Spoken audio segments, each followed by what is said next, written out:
انت ما بتاكليش ليه؟ انا عارفه سكرت كتير والاكل حلو قوي، تسلم ايدك. انا ما عملتش حاجه، قمت الصبح لقيت ماما قاعده تعملهم في المطبخ.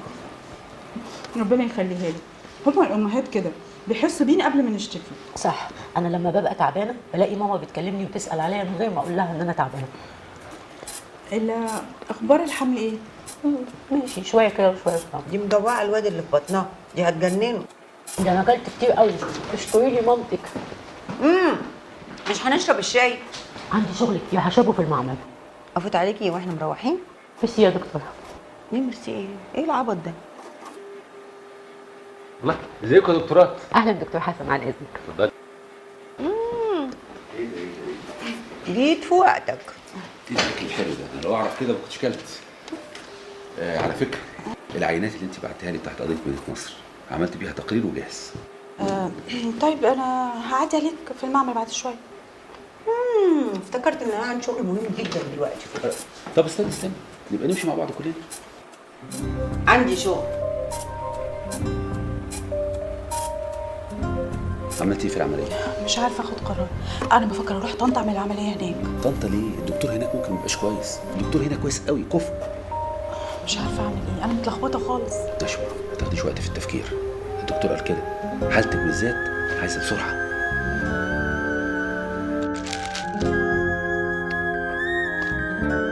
الحرز عباره عن فوطه بها تلوثات مشتبهه ممكن تكون من اثر الدماء المتهم بعد الحادث.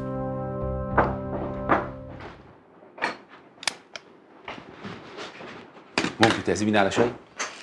انت مش كنت بتشرب شاي مع الدكتوره نشوى والكلام اخدكم؟ معلش، انا عايز اشرب معاك انت.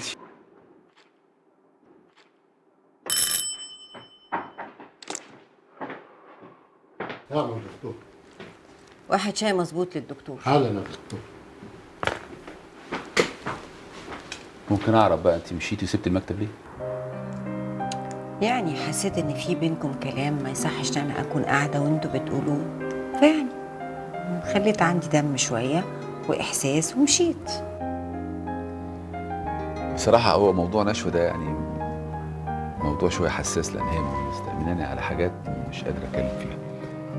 بس أنا عايز أقول لك حاجة، أنا الدنيا كلها اتدربكت فجأة فوق دماغي، كلها اتلخبطت. موضوع سمر برضه ولا ايه؟ سمر وندى اللي مش عارف أشوفهم، وقضية النفقة اللي أنا مش عارف آخرها إيه، والمعمل الجديد والشغل. خلاص مش عارف أفكر فعلا، مش عارف.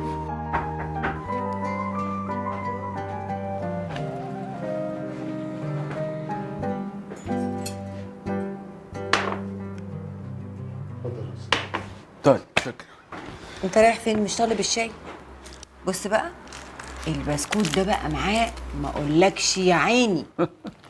هو روبي حتى مش سايبك في المكتب الجديد؟ لا ده مش روبي بقى اللي مش سايبني، ده انا اللي مش سايباه خالص. جاهزه؟ خلاص. عندك كليه بكره. طب ما دام كده بقى تعالي اتغدي معايا بدل ما تقعدي في البيت لوحدك. مش عارفه، انا بحب اكون في البيت، يمكن وليد يتصل ولا يجي. يكلمك على الموبايل، ما عنديش اعذار. يلا يا ستي. اوكي. يلا.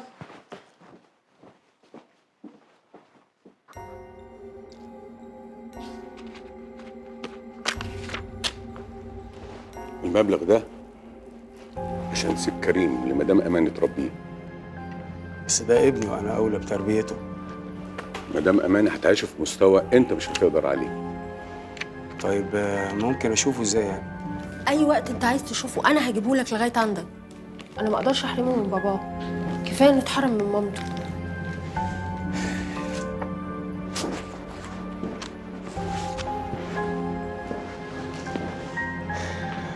لو ان الواد هيوحشني جدا يعني، بس انا عشانك ممكن اعمل اي حاجه عشان مصلحتك انت بس. فتحي، انا قلت في النيابه ان مدام لبنى خدت منك كريم بالاتفاق وبمعرفتي. عايز كلامنا يبقى واحد، مش عايز اي شوشره. مفهوم؟ مفهوم. أحسن.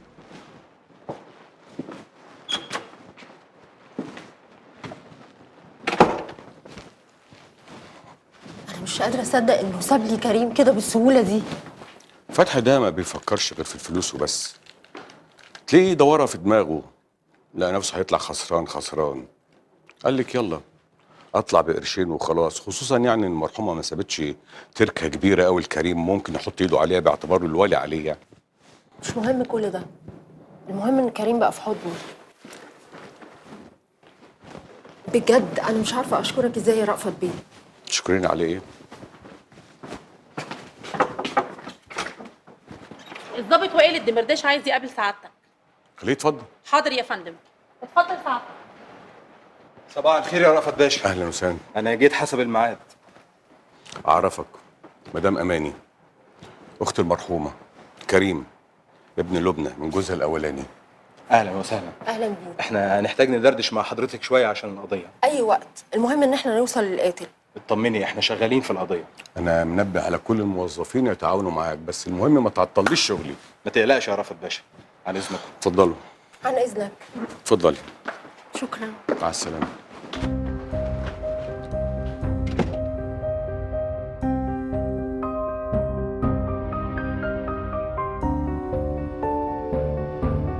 وبما ان ما كانش فيه اثار اغتصاب وجوزها كان مسافر، ده معناه انها كانت على علاقه غير شرعيه مع حد تاني. من التحليل لقينا ان المواقعة حصلت قبل الوفاة على طول، بس عشان الجثة تم اكتشافها بعد كذا ساعة عينة السيمن كانت صغيرة جدا، ما قدرناش نوصل للبصمة الوراثية. فؤاد بيه. اهلا يا دكتور. اهلا وائل بيه. اهلا يا واد بيه، اتفضل. ها ايه الاخبار؟ ده تقرير بالتحريات اللي عملتها في الشركه. طيب ممكن تلخص لنا التقرير ده يا واد بيه؟ والله يا فؤاد بيه، لبنى كانت ست عصبيه جدا، بس كانت جاده جدا في الشغل، ورأفت كان بيثق فيها ومديلها كل الحريه في عقد الصفقات. لكن قبل الحادثه حصل تغيرات، وسحب منها كل الصلاحيات دي واداها لابن طارق، وكمان تم تكليف مراجع قانوني يراجع حسابات الشركه. طيب ما يمكن رأفت عرف بخيانتها وممكن هو يكون سحب منها كل المسؤوليات دي وقتلها. ايوه بس التحريات اثبتت ان رأفت كان موجود في اسكندريه قبل قتل لبنى بيومين، كان عنده مؤتمر هناك، وبعدين ما رجعش القاهره الا بعد ما اتقتلت بيوم. مش كده ولا ايه يا وائل بيه؟ بالظبط. كل الشهود بيأكدوا ان رأفت ما كانش بيتحرك من الفندق الا عشان يطمن على اولاده ويتابع شغله، لان معظم شغله هناك في اسكندريه، وده اللي كان بيخليه يقضي اكتر من نص الاسبوع في اسكندريه. وبعدين رأفت كان متعاون معانا من اول التحريات في القضيه. ما هو كده ما دام عنده حجة غياب يبقى خلاص. لا، المعلومات دي مش كفايه يا وائل بيه، احنا محتاجين استيفا كامله عن الشركه بتاعتها، ومين العملاء اللي كانوا بيتعاملوا معاها، وهل كان في خصوم في الشغل معاها ولا لا، وبعدين مين اللي كانت على علاقه بيه. لسه ما وصلناش للمعلومه دي. اللي عرفته ان رأفت كان معين سواق عند لبنى، وقبل الحادثه رفضه ومحدش عارف ايه السبب. يعني معنى كده انها في الفتره الاخيره كانت بتسوق العربيه بنفسها، وبالتالي ما نعرفش هي كانت بتقابل مين وتروح فين. انت تقدر تعرف بطريقتك يا وائل بيه، هو انا هعلمك شغلك ولا ايه؟ مفهوم يا فؤاد بيه. طيب تفتكري ايه الاماكن اللي ممكن تكون اتقتلت فيها يا دكتور؟ يعني يا البيت يا المكتب يا اي اماكن كانت بتتردد عليها كتير. بيتهيألي مش صعب قوي ان رأفت يسمح لنا بان احنا نفتش في بيته او في شركته. ما احنا ممكن نقول له ان احنا هندور على ورق او اي حاجه تساعدنا في القضيه. والله يبقى كويس، يا ريت يوافق. طيب دكتور، احنا هنحتاج تنزلي مع وائل في المعاينه دي. تحت امرك، انا مستعدة في اي وقت. ايوه بس المعاينه دي لازم تتم بشكل ودي، مش عايزين اي حاجه تستفز الراجل وتخليه يبطل يتعاون معانا. مفهوم طبعا يا فؤاد بيه. من مصلحتنا ان رأفت يثق فينا، ده هيسهل لنا كتير في شغلنا، لانه لو عصلك ده هيدخلنا في متاهه ملهاش اخر بسبب الحصان. انا مش اول مرة انزل اعاين يا فندم، بس اذا سمحت اديني فرصة قبليها علشان اعمل حسابي. جثة سيدة في 50 من عمرها، لا توجد